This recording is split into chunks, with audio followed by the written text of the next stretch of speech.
The tale begins with a hooded figure hiding on top of a castle roof, waiting for all the lights to shut off so he can enter the place and kill his target.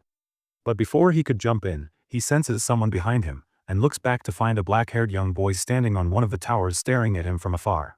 An instant chill runs through the hooded man, who thinks that this boy must be another hitman like him. But on a closer look, he realizes that this boy is actually the legendary silent assassin, known for his overpowered abilities. The hooded man understands that there is no chance for an escape and he must fight his way through this.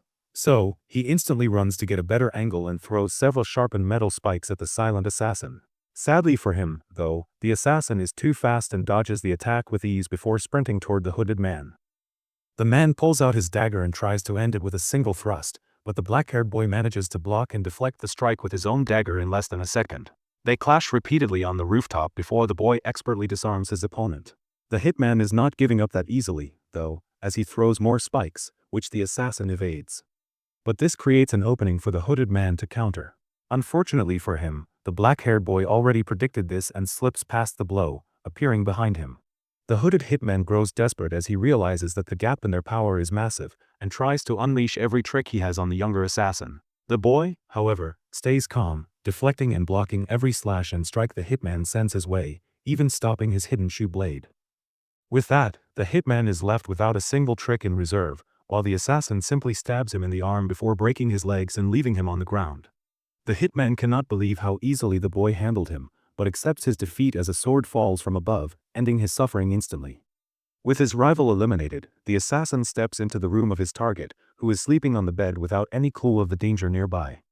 He strengthens his resolve again and raises his dagger to strike the target, completing his mission.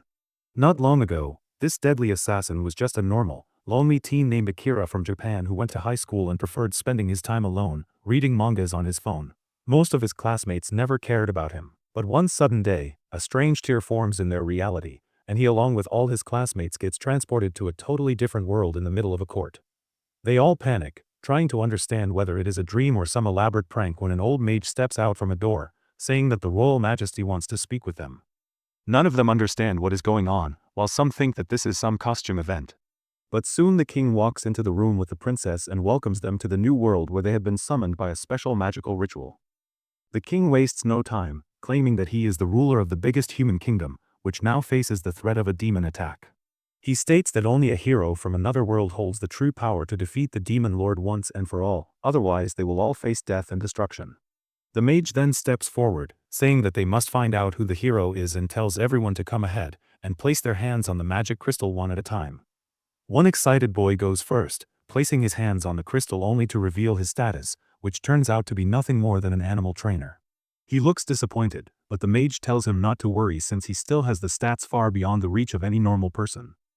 One after another, the students discover their status as some turn into mages, some become knights, and some end up as healers. Akira notices something strange, though, since everyone seems to start with stats of 180, while his stats as an assassin sit at 10 times that number at 1,800. Finally, the next boy named Sato steps toward the crystal ball and is revealed to be the hero among them all with starting stats of 1,000. The old mage congratulates him, claiming that the starting stats of any person is sealed at a maximum of 500. But since he is a hero, his stats are double that.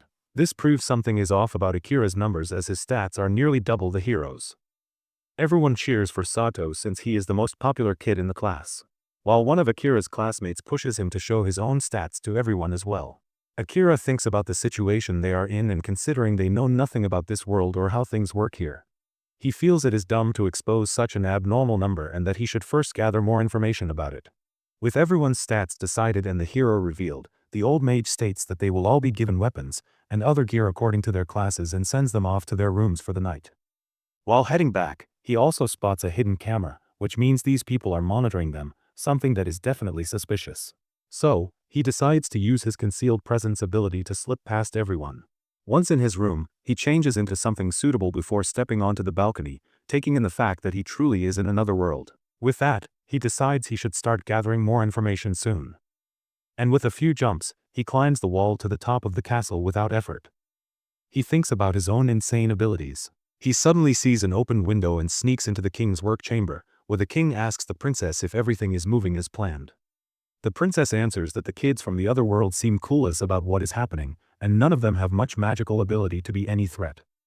The king tells her to keep watching them before turning back to his work.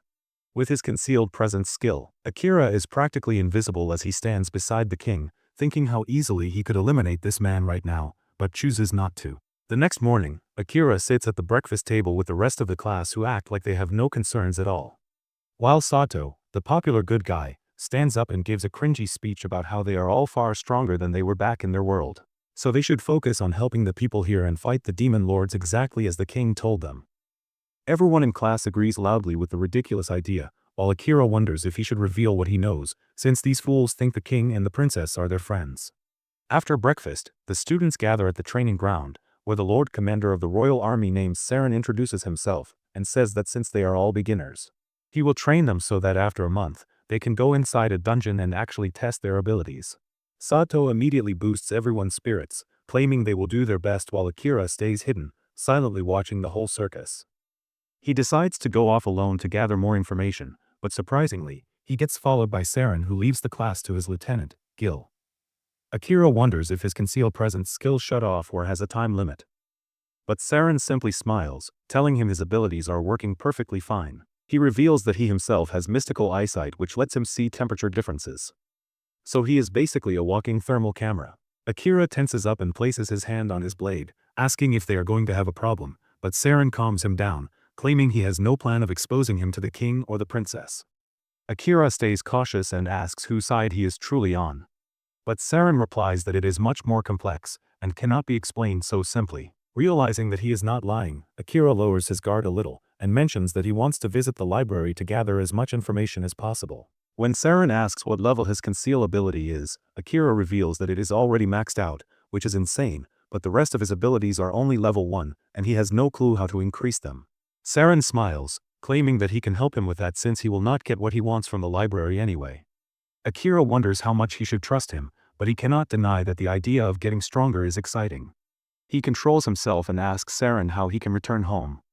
But Saren answers that even he has no idea about that. However, he knows that Akira must grow as strong as possible since he can only find a way back home if he stays alive. Akira states that he does not like receiving help without giving something in return. So Saren replies that to repay him, Akira can tell him more about his own world.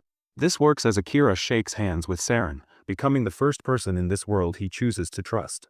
Soon he begins to learn about other races in this world like the beast people and the elves who have their own continents.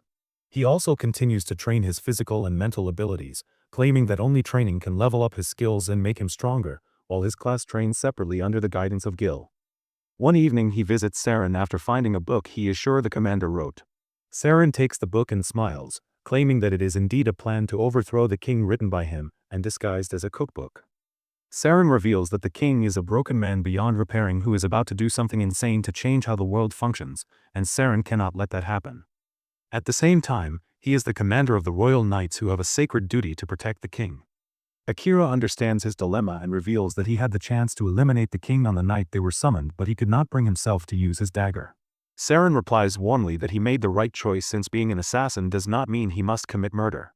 At last, a month passes and the heroes are ready to enter the dungeon, greeted by nearly the entire city clapping and cheering.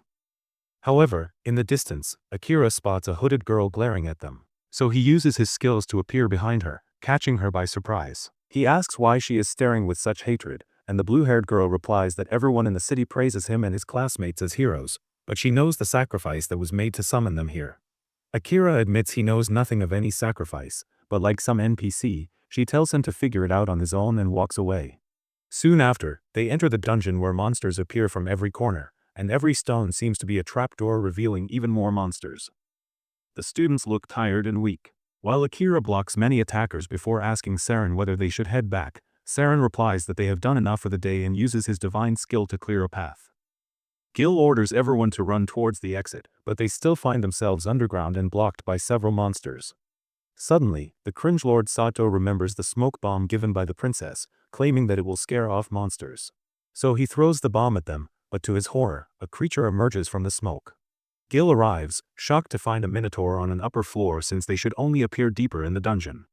Akira immediately leaps into action, dodging the attack and landing on the minotaur's head, stabbing it. But to his shock, his dagger snaps into pieces, forcing him to retreat. Sato stays on the ground, too weak to lift his sword, but Akira tells him to remain back since he is supposed to be the hero who defeats the demon lord. Commander Saren arrives, realizing how bad the situation truly is, when Akira suggests he use his special ability and leave the rest to him. Saren tells him it might be dangerous, but after seeing the determination in Akira's eyes, he decides to cast the spell. Immediately, a massive bolt of lightning strikes the Minotaur while Akira positions himself behind the monster, ready to attack. Akira activates his shadow magic. The story will be continued in future videos. Thanks for watching. See you in the next one.